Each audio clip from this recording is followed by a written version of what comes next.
The Lord be with you, and with thy spirit. Lift up your hearts. We lift them up unto the Lord. Let us give thanks unto our Lord God.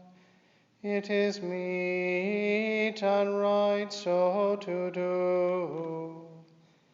It is very meet, right, and our bounden duty, that we should at all times and in all places give thanks unto thee, O Lord, Holy Father, Almighty, everlasting God, through Jesus Christ our Lord, who on the first day of the week overcame death and the grave, and by his glorious resurrection opened to us the way of everlasting life.